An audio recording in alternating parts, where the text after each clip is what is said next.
Well, this is interesting. Remember the first person to die with Omicron in the UK? Remember all the headlines about how he was a stupid anti-vaxxer? According to the oh-so-credible source of a random phone call to a radio show by John from Smithfield. If he didn't go out, had he had his vaccinations? No vaccinations, and this is the important thing.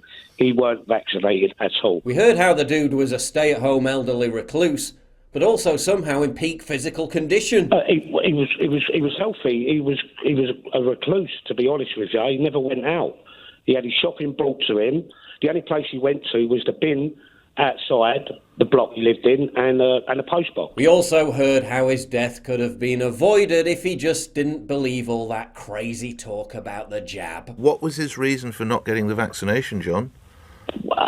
He thought it was a conspiracy. Kind of convenient that all this rhetoric was perfectly on brand with the message, wasn't it? Well, there's been a fascinating update to this story just this morning, which just might suggest that it's a load of complete bollocks. The Northampton Chronicle reports an interviewee on national radio station LBC said his stepfather died of Omicron at a Northampton hospital last week. Northampton General Hospital has responded to a claim in the national press that the first Omicron death in the United Kingdom happened at the site last week. This comes after LBC radio station had a man called John call in on Friday, December 17th, saying that his stepfather had died of the new variant at a hospital in Northampton. John told radio host Nick Ferrari that his stepfather in his 70s reportedly died with Omicron on Monday, December 13th after not being vaccinated. A spokesperson for NHS Northamptonshire said, "The NHS system in Northamptonshire has not recorded an Omicron-related death at this time." So the same hospital at which this conspiracy-crazed Omicron-infected anti-jabber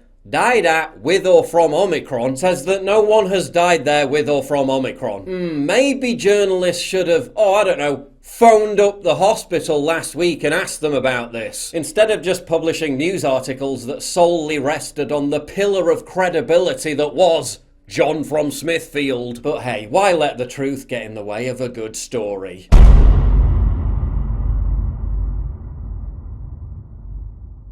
To get exclusive content, early access, behind-the-scenes stuff, and to personally interact with me, please sign up for my community at pauljosephwatson.locals.com. Link in description, and thank you for your generous support.